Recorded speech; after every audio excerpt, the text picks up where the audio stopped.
کہ انسان جب دنیا کے اندر پریشانی کا شکار ہوتا ہے تو پھر رب تعالیٰ نے اس پریشانی کو دور کرنے کی کچھ راہیں دی ہیں۔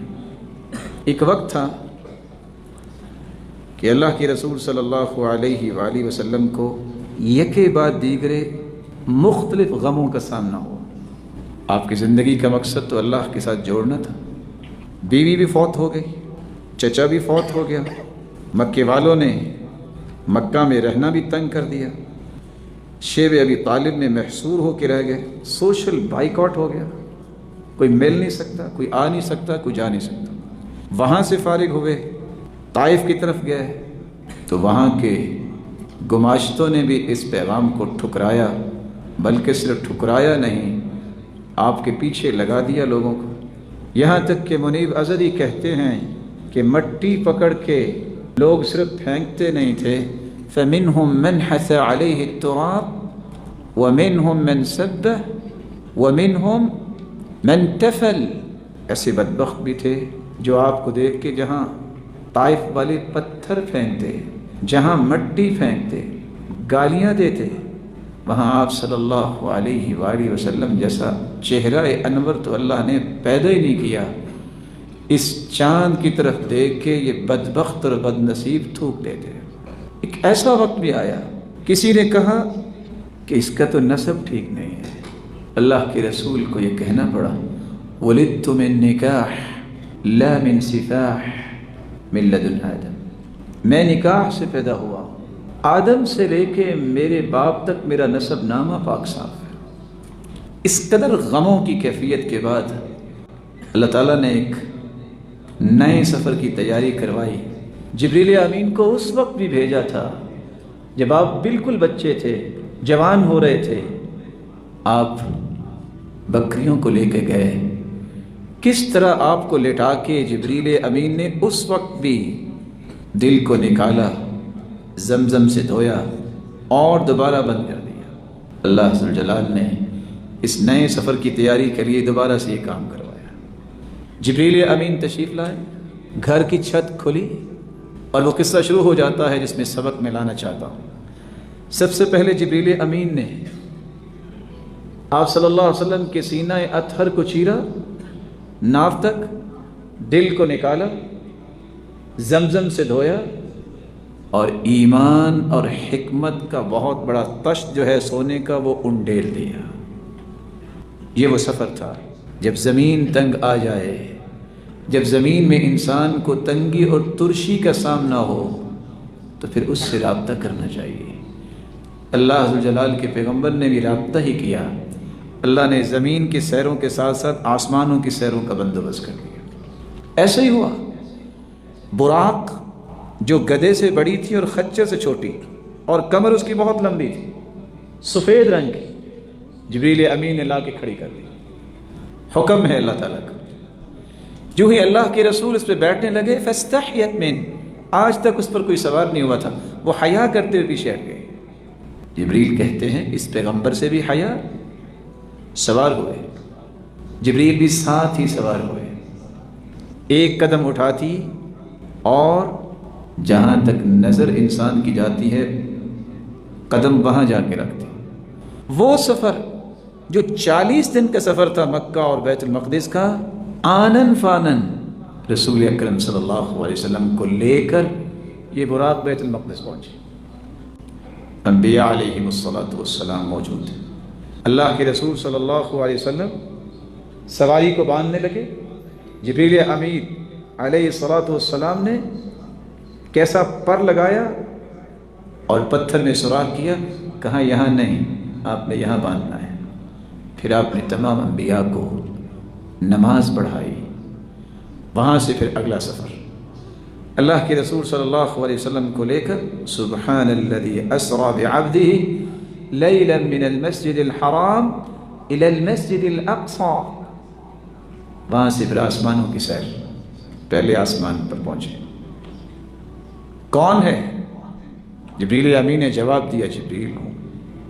آپ کے ساتھ کون ہے؟ کہا میرے ساتھ محمد صلی اللہ علیہ وسلم۔ دروازہ کھولا گیا، پہلے اور دوسرے اور تیسرے 7 آسمانوں کی سیر کروائے۔ اللہ عز و جلال نے یہ سیر کیوں کروائی؟ وہ غم، وہ پریشانیاں، وہ تکلیفیں اس قدر زیادہ ہو چکی، اللہ نے ساری پریشانیاں وہ مٹا دیں اور معراج کی سیر کروا کے ایک نیا عزم اور ولولہ عطا کیا کہ جب کالی گھٹائیں زیادہ آ جائیں تو پھر بارش بڑی پیاری پڑتی ہے۔ زندگی میں جب زیادہ مشکلیں آ جائیں سمجھ لیا کرو اب یہ ختم ہونے والی ہے۔ جب زیادہ وطیس ہو جائے تو پھر اللہ عز و جلال کا یہ نظام ہے، ان مع العسر یسرا، ان مع العسر یسرا، لن یغلب عسر علی یسرین۔ تنگی ایک ہے، آسانیاں دو ہیں۔ ایک تنگی دو آسانیوں پہ کبھی غالب نہیں آتی۔ اتنا بڑا کام، لیکن منافقوں اور کافروں کے لیے ہمیشہ اس طرح کے کام اور اس طرح کی باتیں تکلیف دہ ہوتی ہیں۔ جو ہی آپ واپس آئے، آپ نے بیت المقدس اور آسمان کی سیر کی بات کی، ابو جہل کو موقع مل گیا، سیدھا ابو بکر صدیق رضی اللہ تعالیٰ عنہ کے پاس آیا، کہتا ہے ایک بات تو بتاؤ، اگر کوئی کہے کہ میں راتوں رات بیت المقدس گیا، پہاڑوں پہ چڑھا، وادیوں میں اترا، ہو سکتا ہے؟ سیدنا ابو بکر صدیق رضی اللہ تعالیٰ عنہ نے فرمایا ایسا تو نہیں ہو سکتا، 40 دن کا راستہ ایک رات میں کیسے طے ہو گیا؟ مسکرایا، پھر پوچھتا ہے کیا خیال ہے اگر کوئی کہے کہ میں آسمانوں پہ بھی گیا ہوں، ایسا ہو سکتا ہے؟ ایسا تو نہیں ہو سکتا۔ بڑا کھلکھلا کے ہنستا ہے، کہتا ہے جانتے ہو کون کہتا ہے؟ کہا کون کہتا ہے؟ کہا آپ کا دوست محمد کہتا صلی اللہ علیہ وسلم۔ کہا اگر اس ہستی نے کہا ہے تو دونوں ہی ہو سکتے ہیں۔ انی لاصدقہ فیما ابعد من ذلک، اس سے بڑی بات بھی اگر اس ہستی نے کہہ دی تو میں مانتا ہوں وہ ہو چکی۔ میرے اور آپ کے لیے یہ ایک نمونہ ہے، صدیق کو صدیق ایسے نہیں کہتے۔ جب نام آیا ہے رسول اللہ صلی اللہ علیہ وسلم کا، کوئی کرائٹیریا نہیں ہے، کوئی میئرز نہیں، کوئی پیرامیٹرز نہیں ہے، اس ہستی نے کہہ دیا ہے، اس سے بڑی کوئی صداقت نہیں ہے۔ جہاں پوری کائنات کی صداقت ختم ہو جاتی ہے وہاں ہی تو اللہ کے رسول کی صداقت کا آغاز ہوتا ہے۔ حدیث ہو صحیح،